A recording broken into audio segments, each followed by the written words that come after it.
Good afternoon. It's my honor and privilege to welcome you to yet another BW Dialogue. Today we have a very special person, somebody who is very important part of the business economy and the stock markets of India. We have in BW Dialogue Mr. Ashish Kumar Chauhan, who's the Managing Director and CEO of Bombay Stock Exchange, BSE, as it is known. Welcome, Mr. Chauhan, to BW Dialogue. First of all, how have been your last 120 days? What have you been up to professionally and personally? Me, 120 days, last 120 days, I've been really trying in a way, personally as well as professionally, because of the fact that I do work on the day when it was announced that India is going for a lockdown for almost 70 days. In a way, we had to work because we had to keep the markets open. And so within few minutes of the announcement by Honorable Prime Minister, I had to declare on the Twitter itself that we are going to remain open, because there were a lot of apprehensions by people, especially workers in our industry. We have almost 300,000 terminals across India as an industry, and more than 1 million people work to service our customers in mutual funds and stock broking and other areas. So effectively, everyone was worried about their own lives. And so when the journalists started asking questions, I said, might as well put it on the Twitter. And that's what I did, saying that we will remain open. And of course, a week before that, the government of India and SEBI had actually included the stock exchange services as essential services. So there were already signals that they want markets to remain open. Other markets were also keeping themselves open. And that's where we got the hint that we need to keep the markets open. But once we decided, basically people who were going to office at BSE and also across the country, how do we reach them to office? Because next day onwards we had to start. And that was a very tough job, because each state was not ready with that new essential services list. So they are used to the sanitary workers, they are used to police, they are used to hospital staff, and even they are used to the bankers, but they are not used to stockbroker employees going to offices during a curfew. And so we had to literally coordinate, which we still do have to now. Even now, say for example in Mumbai, the railways don't take stock exchange employees or stockbroker employees as part of the essential services for train journey, which is absolutely essential for Bombay. So effectively, we still need to coordinate, but those days were very different. A lot of our employees of our brokers had to suffer even blows, but effectively it continued. We were able to open the market next day, and of course the settlements happened. So over a period, I think everyone has got used to it. Today, around 10% or less people of BSE's own go to the offices, and of course they need to maintain the social distance and so on and so forth. But we learned a newer way. We have been doing a lot of backup planning, what we call business continuity planning, disaster recovery framework and all, but nobody had even thought that you'll have to work from home. And so we had to really create a new sort of way of working in a very short time of pretty much few days. And still it is working. We are sort of going through the motions now. On the personal front, I have to work, but my wife is also a doctor. So we are one of the rare houses where both the people, both professionals are working in their respective field. And so in a way, it is work for the society. In a way, it is also a little bit of a apprehension that anytime you may get the infection, but so be it. We have to continue to do sort of keep on doing our work. Okay, well done, Mr. Chauhan. And one of the things you did in this period, where once you got going and you managed this new way of working, you achieved a lot for BSE in these 4 months. Would you like to share with our viewers the milestones that BSE has achieved during this lockdown? In a way, once you kind of get used to it, you want to push, and somehow you are not able to physically meet people. You are sort of not able to do what you want. And so you have to put your thinking cap on and figure out what is doable. And one of the larger things we have been working on was India rupee dollar contract on the IFSC, International Finance Service Center in GIFT City, Gandhinagar. It was announced in last September by a committee that was set up by Reserve Bank of India. Honorable Finance Minister had announced that launch in her budget speech itself. But due to COVID, it was getting postponed. And so we requested her to do it on a virtual basis, and she agreed. So the rupee dollar contract, which was a long awaited contract, got launched on BSE's India International Exchange in Gandhinagar, GIFT City. Incidentally, the same exchange was inaugurated by Honorable Prime Minister in January 2017. So it was also completing its 3 years and so on and so forth. But effectively, there was one large piece. So we also started options on goods at BSE's domestic area, that is in Mumbai. We started options on goods. Earlier, the options on commodities in India were devolving on futures. And now, in June, the SEBI gave us approval, June 2020, they gave us approval to launch options on commodities, which was directly, you can buy options on, say, gold or silver instead of buying it on futures. And that was a new innovation SEBI allowed us to do. We ended up starting gold and silver options. And now today, in a short span of 2 months, we have become the second largest exchange in India in commodities and largest exchange in gold options already in India. We also launched a unique almond contract in the world. It is the first contract of its type in almonds, where 16,000 kilos or 16 tons of delivery happened in the June expiry. So we basically ended up doing a lot of newer launches, but we also ended up changing our technology to large extent. Although people had to work remotely, some of us had to also go to office during the weekends, but we continued our mock training situation so that the software developers can continue to develop their newer softwares and so on and so forth. And effectively, we changed some portions of our network, some of our what I call the storage area, where we store a lot of data, that had to be changed during this time. And so we continued our processes during this time, continued unabated, even the evolution of our technology framework that was going on, albeit a little slowly compared to what we would have preferred. But and we ended up raising almost 3.25 lakh crore of funds, largely in bonds and commercial papers for Indian corporates, because there were real need for liquidity in early phase. And BSE came in handy, raising funds for those companies. Of course, the largest rights issue of India ever of Reliance also was conducted during that period. And so we have basically been able to do a lot of fuss over last 3-4 months, and it has been very satisfying. Of course, we are not able to physically meet because only 10% people come to office, but effectively everyone has pitched in because we have been able to create technology which allows people to work from home as if they are working from office. And those are the innovations we have brought to the market. Okay, this is very heartening to know. BSE is in some way the backbone for the financial services sector. Now, the business and economy, unfortunately, because of unprecedented, kind of working around COVID, has taken a beating in certain sectors. You look at hospitality, you look at restaurants, you look at QSR, you look at airlines, you look at any contact business. Those businesses have taken a hit, at least temporarily. Also, there has been liquidity issues amongst,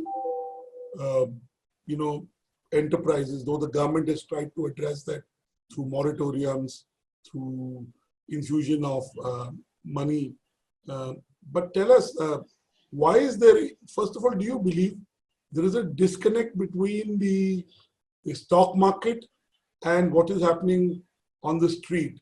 As they classically say, there is a disconnect between the Dalal street and the real street.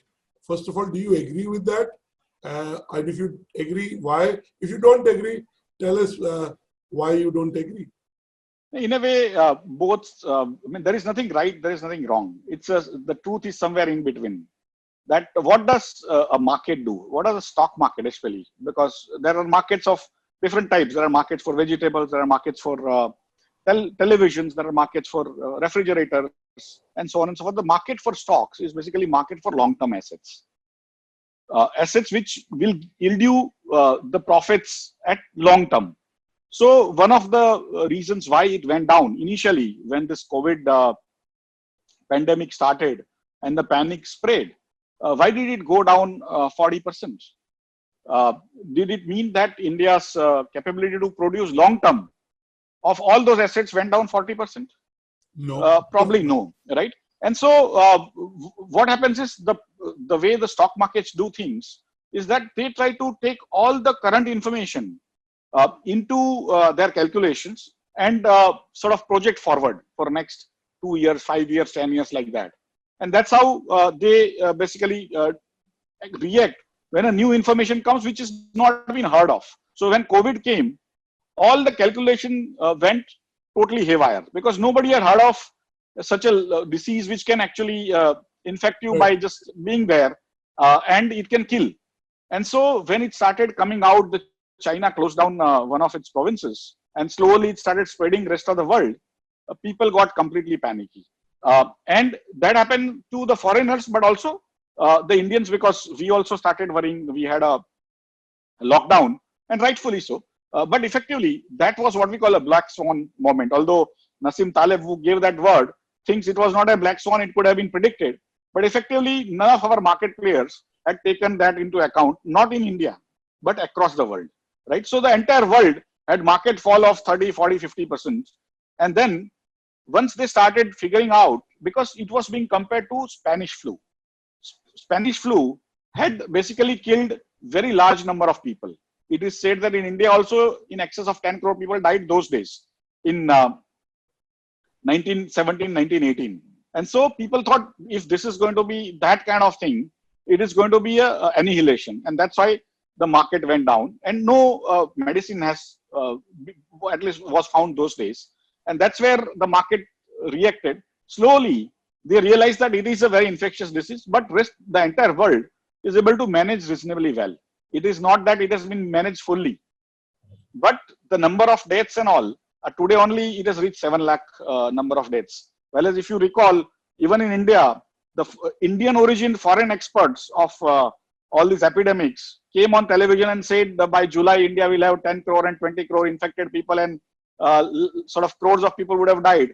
In fact, it has not happened that way. It's because of the way the world has managed, and especially India has managed so well in terms of lockdown and ways to also handle the disease. So effectively, compared to what was expected, it has now been realized that it's not so bad.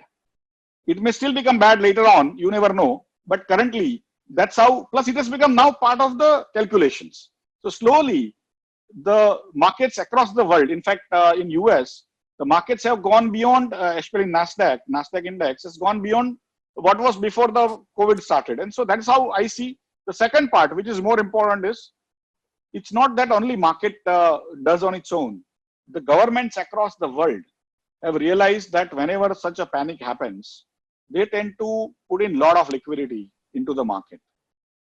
India had not done it in the initial phase, barring in few areas, but US, Japan, Europe, China put together have put in close to $12 trillion into their economies in this short period. It is more than what they did during global financial crisis. And they are willing to put in more. Just now, America is discussing some more relief packages. And India is also, of course, going to go for additional relief packages and when time permits. But effectively, that kind of liquidity, also chasing assets, has kept the prices higher. India, the Sensex has not gone beyond its peak before COVID. But rest of the world is actually seeing that kind of phenomenon because also a lot of liquidity has come in. And that also one should consider. But that doesn't mean that the economic activities have come back to the older level. No. The economic activity is current. Whereas this is the wealth or value of all the future economic activities and the profits they will be able to make over next 20, 30 years. And that is why we tend to think very short term when we look at the economy, the GDP numbers, and we tend to think very long term when it comes to stock markets. Okay. Now, if you had to give advice to people who invest on the Indian stock markets, what would that advice be? The way I am not allowed to invest myself in stocks because of my position.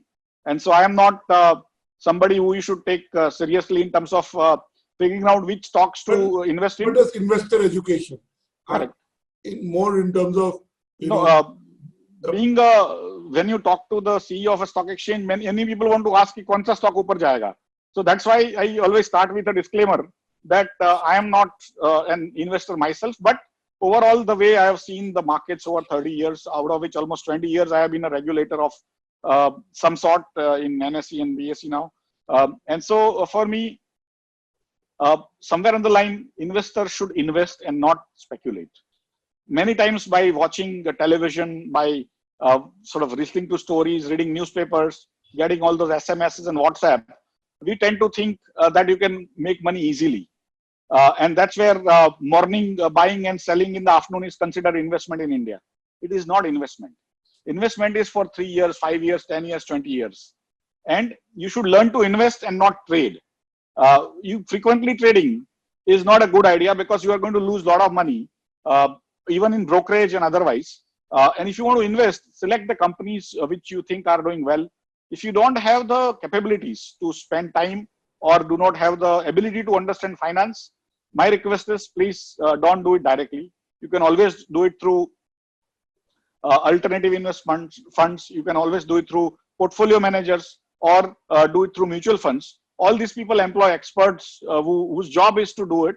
And in a way, it's better to stay away if you don't know how to drive. You have to keep the steering wheel to a driver rather than yourself. And that is my request, that don't try to speculate, don't try to trade, don't try to time the market. Because many times we think that now market is going to go up or now market is going to go down, so I need to sell and stuff. Please, as a normal layman, don't invest in speculation of any time, including derivatives. Don't believe in any television things you see. It may give you information, but don't believe that this stock is going to go up because there is a person who is made to give you call, or to the person who is giving the answer on television saying, sir, I have this stock, I have taken at this, can I buy or sell? For me, plus please don't believe, because money is yours. You have to listen to everyone, but use your own brains to invest and stay invested long run. The way I look at it is, suno sabki karo apni. Because money is yours, it is your responsibility to increase it, not decrease it.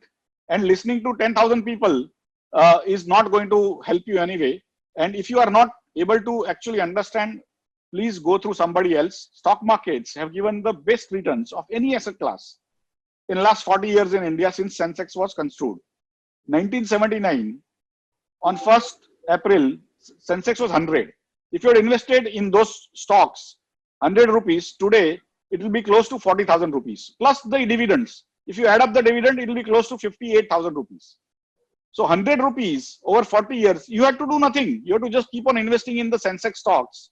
As and when they change, you'll have to sell the one which is going out and one which is coming out. Now there are Sensex funds and all available. There is no fund manager. It is just replicating the Sensex. And so the stock market has given the best returns, but provided you stay long term. If you keep on moving in and out, the chance that you will lose money is very high. And especially morning, evening, or trading in derivatives, you may lose a lot of money. Only experts can do it. If you are expert, please go ahead and do it. If you are pretending to be expert, many times we basically pretend to be experts by watching television or reading 3 books and then do it. Sometimes we may make money. Doesn't mean that we are smart. It's just that our luck was good. We may lose money later on. And so idea is, if you're expert, indulge in many of the exotic things or frequent trading. If you are not expert, my request is try to study, stay invested. And if you can't do that, please go through third parties who are experts like mutual funds or portfolio managers and all. Okay. Now, Mr. Chauhan, technology has impacted every business and mostly for the positive. The digital transformation that COVID has done of most businesses and most sectors will possibly help those businesses in the long term, even in the medium term and short term. Now tell us, what is your point of view on technology? I know you ran a technology business before you joined NSE, and you understand marketplaces and technology really well. So tell us, what is the kind of implications you see for various sectors, for financial services, with technology becoming an integral part of those businesses? See, the way you look back old times, the technology is the only change that happens. The rest of the world actually falls around it. And technology is like a deluge. You can't stop it. Many times people feel that I have learned this all my life, I have been doing, and why should I do new things? So they get left behind, and the newer people who come with newer technology actually move forward. So for me, like in farming, when we were young, bullock cart was the mainstay, and tractor was the new technology. People who were not using tractors stayed behind, and so on and so forth. So that's how, for me, the technology has been changed, the only change that happens. And we have to take it in that spirit that earlier, the waves of technology used to come slower. So we did not realize over 3 generations, 5 generations, 100 generations, those changes used to come into the society. Today, the technology changes are happening literally in front of our eyes. In 5 years, what was an industry gets totally annihilated and a new industry comes up, which did not exist before. Like today, have you heard of a gaming industry? It's not the gaming of people in America. They used to go for gaming. That is hunting of deers and all. No, this is basically electronic games. Today, it is literally billions of dollars. First day, when a good game comes out, the first day sales is in $2 to $3 billion minimum. There are people who have died while playing because they don't even eat. 3 days, 5 days they eat. I mean, they continue to play and they die. So that kind of craze is there for gaming, and most of us in India are not even aware because it has not reached. Of course, PUBG and all, some of us have been criticizing, but effectively, there are newer industries which have come up. Similarly, in my own industry, the stockbroking industry, the technology was floor. People used to go to floor, trade with themselves, and few people were allowed. Not everyone was allowed. You and me couldn't go. Only stockbrokers could grow. Now, in 1994, when I started the automation of stock market, screen-based trading first time, November 3, 94, Diwali day, I started the NSE, equities market, and within 1 year, it became larger than the largest exchange in India. It changed the complete scenario of the industry. Those days, based on Harshad Mehta days, we used to trade 200 crores on one side and 400 crore rupees, 400 crore rupees on two sides. Today, one trading day, you know how much trading happens? In excess of 40 lakh crore rupees.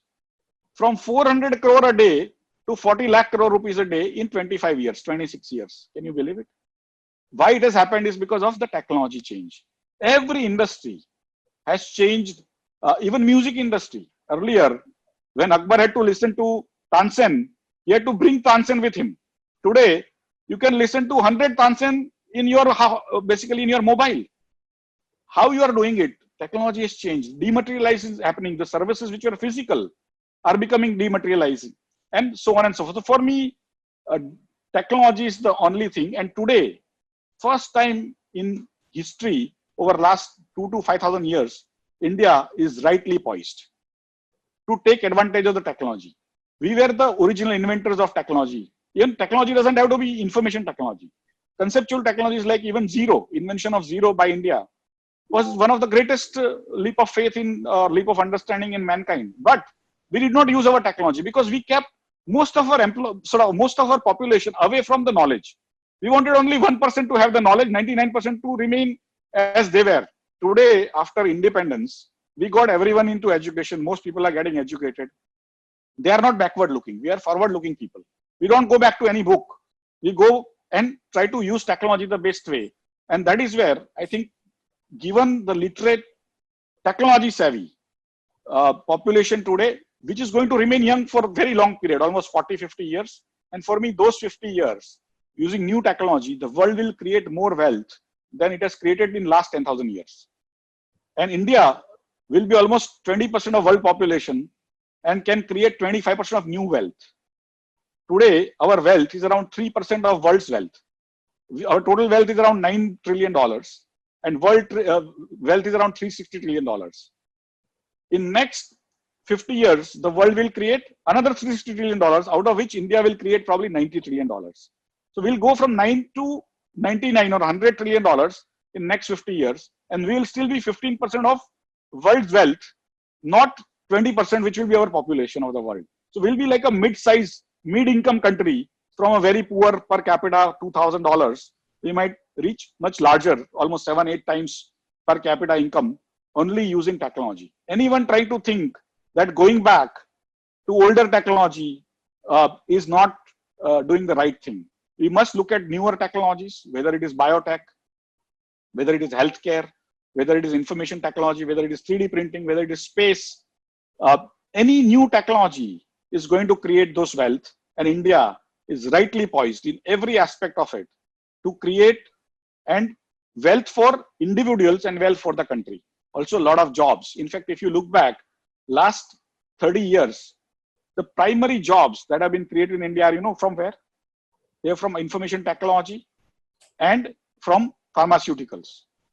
Everyone and their children are setting up offices of large center. Even Amazon has set up basically very large setup. I've been told that IBM might have more people in India than in US. Everyone from abroad are setting up their office over last 30 years. It has created almost direct jobs of software, 3 to 4 crores. And if you say the indirect job, every job of those type, which are high paying, create 3, 4, 5 more jobs. Large number of jobs over last 30 years have been created by IT. And next 50 years, many of the jobs will be such that we can't even think today. My hypothesis is that next 50 years, 70% jobs will be such that even we can't think today. But Indians will have to learn newer things every time, and for themselves to remain employed. And also, basically, it will help India create wealth. There is no other country which has young population. China has become old. America is old. Europe is old. Japan is old. There is no large country which has good consumption, good young people, and good technology adoption. That is India. For me, I have tremendous hope on India taking that technology mantle, not going and looking backward, but moving forward. Fantastic. Thank you for giving us that peek into the future. Now, you cannot talk of Indian business economy. You referred to the 50,000 crore, raise that the RIL did. Now, the geo effect, I call it. They've been able to raise almost 2 lakh crore in this environment. That's a confidence into geo, but it is also a confidence into India.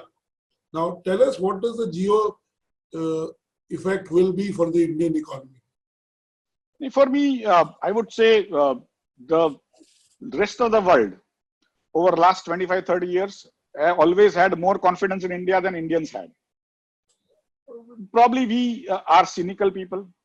We have been subjugated for thousands of years. So we don't believe ourselves. Our own confidence levels are not that high. Right. But I've also seen that last 30 years, many of us have become more confident in the way that we have seen the world. We have seen that if we are foolish, they are worse. And that's how our confidence has increased. And of course, our wares, what we have produced, especially software, has run the world. Today also, during 70 days lockdown, and post that also, there are many lockdowns by each state. We were the BPO, back office of the world. That did not stop. If we had stopped, the world would have stopped. I'm telling you that. We did not stop. And that is where, for me, India has come a long way in sort of increasing its confidence. India also provided HCQ to the world. It acted very responsibly, right? And so for me, today, India's importance in the world, India's stature in the world has over last 3-4 months has come up several notches. India has ensured that world's computers keep on running, world's banking system runs, world's markets keep on running, because many of them, they do their back offices here. Even the retailers, their back offices are here. So everything in the world which is running physically there is logically done here. And that is where, for me, India is a new India in my own eyes over last 4 months. And what you call geo effect, is in a way a manifestation of India's importance. Why Jio people are investing in is because they are investing in Indian future.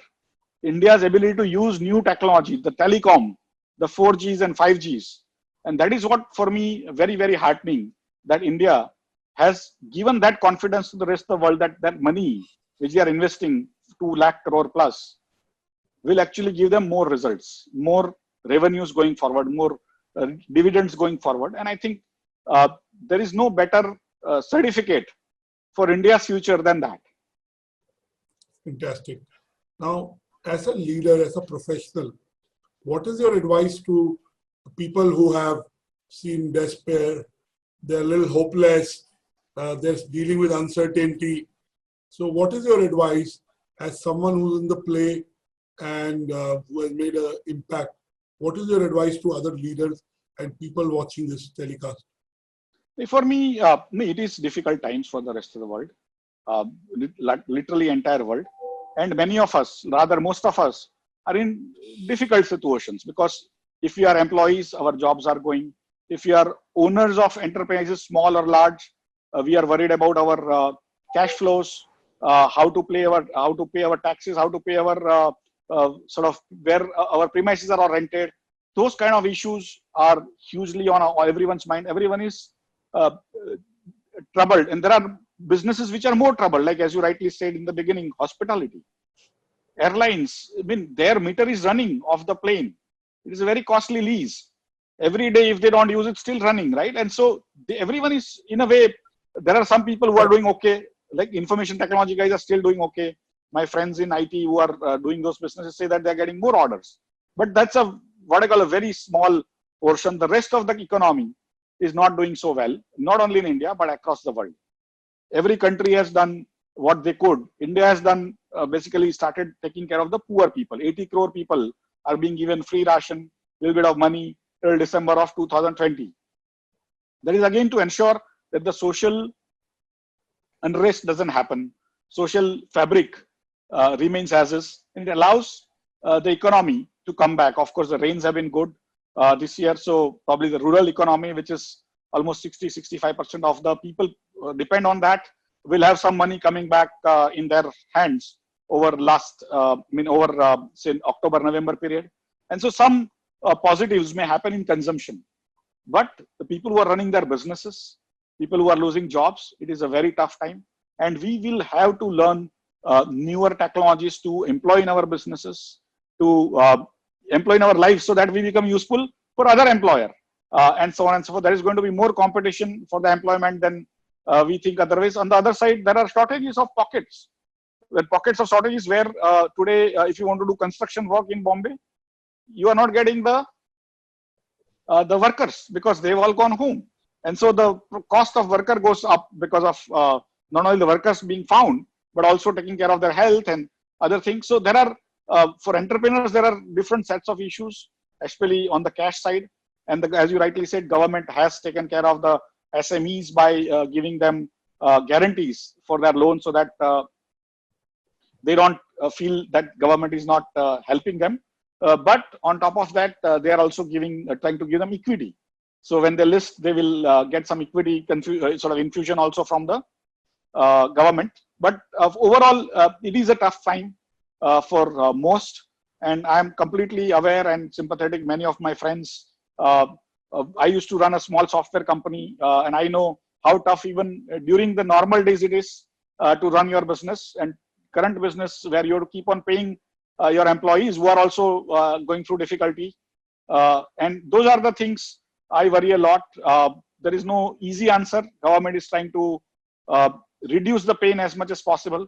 But finally, each business will have to figure out newer ways of doing business, newer products, newer areas to go into. And each individual will have to also upgrade skills for future to survive. Thank you so much. On everybody's mind is demand. When will demand come back? You did address that, but I'd like you to address that overall Indian economy. We know that in the medium term and the long term, we'll do much better than it has done in the last few years, right? We will kind of make up for this time. But in the short term, next 3 to 6 months, How do you see the Indian economy? Where do you see the demand? As the economy starts opening up, it has opened up substantially today. As you start opening up more, you will see most of the production coming online. We did not have extra capacity, in my opinion, in the supply side. And so most of the production will come back online. There will be units which will close down because of the lack of funds. But overall, if you look at the GST collection for the month of July also, it is not good, but it is not extremely bad. 85,000 crore, which many people had thought that July is really a washout, because June, in a way, was a pent-up demand of almost 3 months. And so all the 3 months, what happened in sort of what was supposed to happen when June opened up the country, everything, people started buying up, and that was not supposed to be sustainable. And July was supposed to be a washout, but 85,000 crore has been a very good number. And I think from here on, you will see that India is basically a consumption society. And India is also, in a way, agri-dependent society even now. So both being doing well in the next few months, I think overall, you will not see too much of a problem in terms of the demands going down for the consumption goods, but investment goods, the larger sort of infrastructure development, the steel, cement and all, they need to be basically rescued by doing larger infrastructure projects, which government has many in the pipeline. And I'm sure the government has opened up its offers to sort of kickstart those projects and accelerate those projects to ensure that finally the demand of those goods and of course workers' payment through that starts coming in, and so on and so forth. But overall, the way India has managed its economy, despite very tough fiscal bind it was in, I think it has been very commendable. Okay. My last question to you before I bring in audience questions. My last question to you is that the Prime Minister has rightly asked us to be self-reliant, Atmanirbhar, inculcate that thinking so that over the years we are able to build those capabilities to be not only serve the country, but possibly globally. Now, I just want to know that do you think that we will be able to overtake China in the next few years, or it is a pipe dream? See, for me, I think one is a Me Too approach may not yield too much result. So to do exactly what China has done, you may still be successful, but the value you may derive may be very little, because the value has shifted to higher sort of activities. And that's why what I think his clarion call is to become sort of Atmanirbhar. That doesn't mean secluded from the world. We are part of the world, and we have to ensure that we become good enough that world buys from us. In a way, last 30 years, we have built $200 billion of software and BPO industry. Can we take it to $1 trillion over the next few years?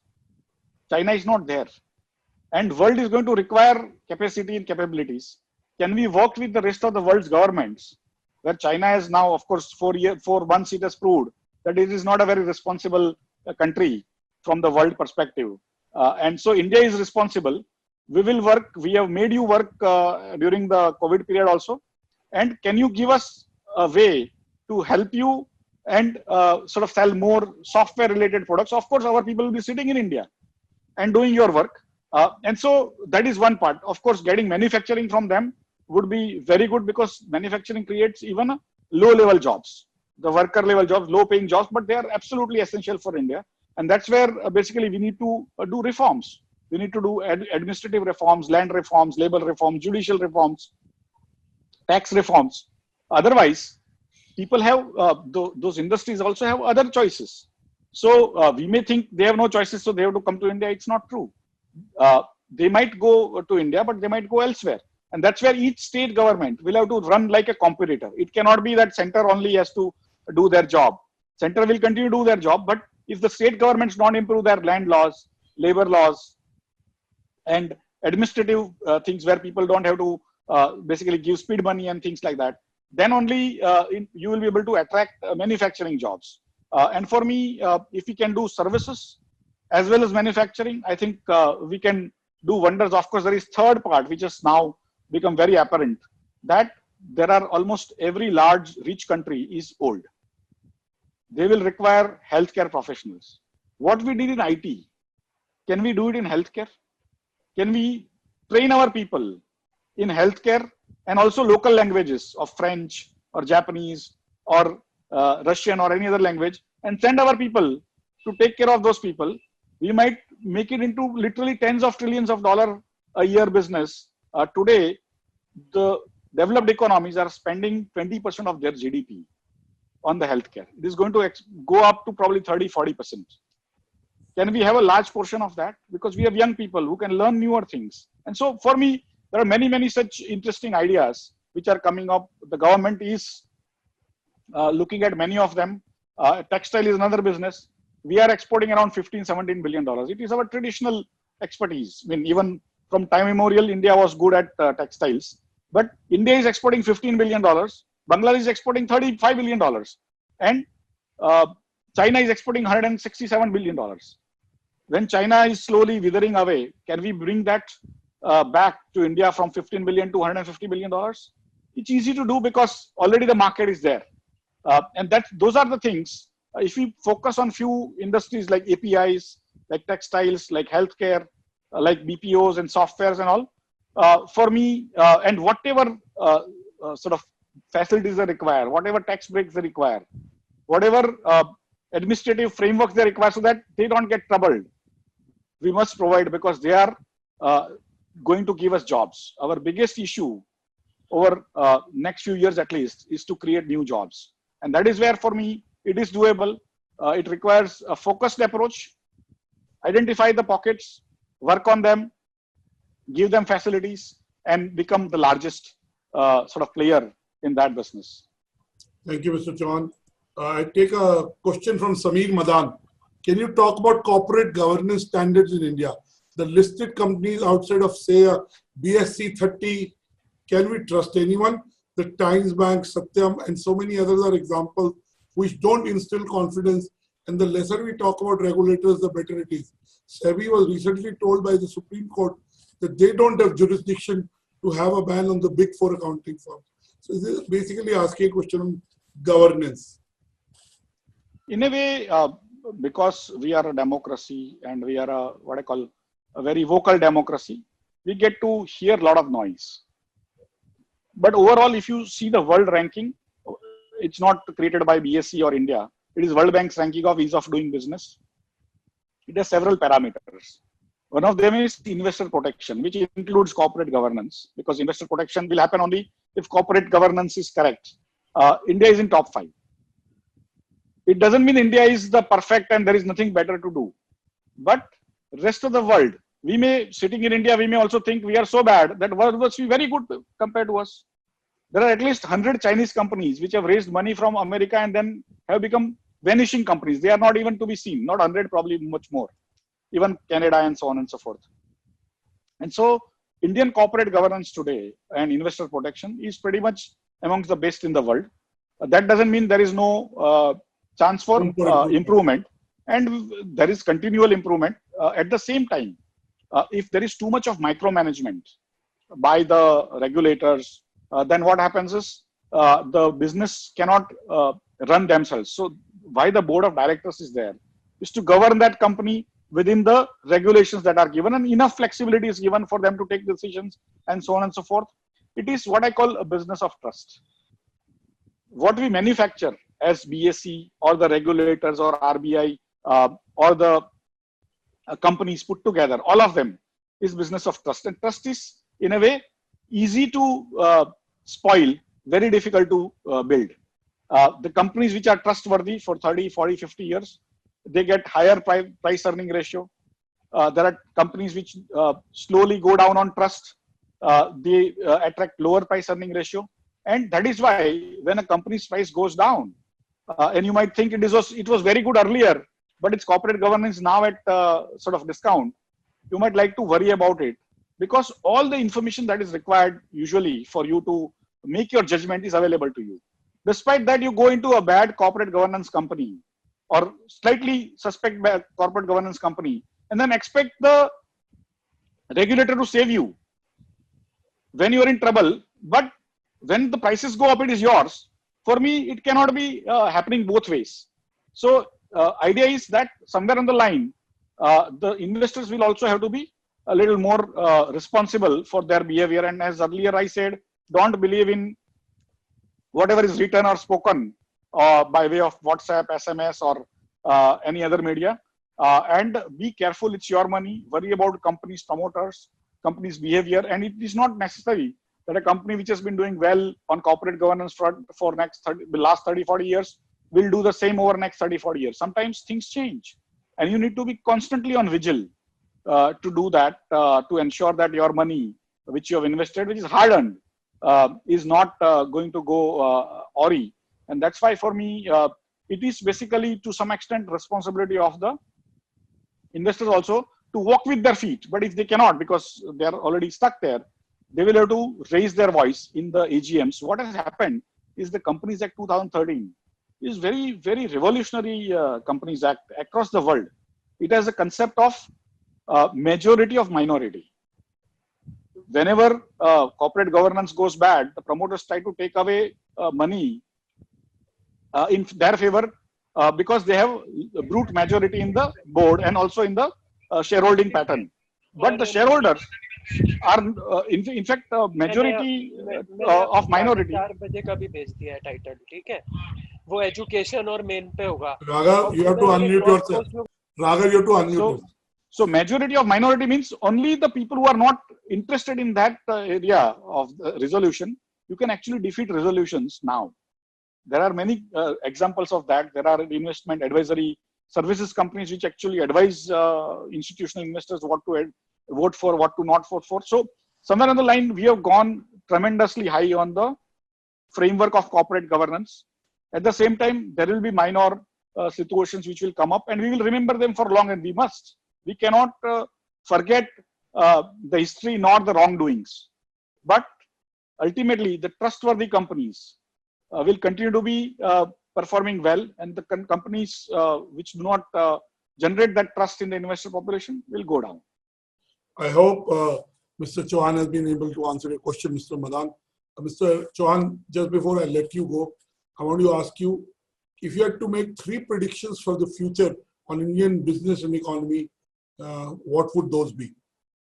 I would say first is that the Indian economy, Indian society, Indian businesses are going to thrive in the new, what I call uncertain world, because they are used to uncertainty. And that's where the second prediction or second suggestion which is connected to this is, we have been very inward looking, all of us, because the foreigners came to trade with us, they subjugated, so we did not want to trade with the rest of the world. We will have to become a little more bold and trade with the world. We are world beaters, we don't know that. Only when you go out, you realize how good we are. But we are not going out. We are so satisfied looking within. So many times this Atmanirbhar Bharat is construed as a self-dependence and only inward lookingness. No, we have to look out.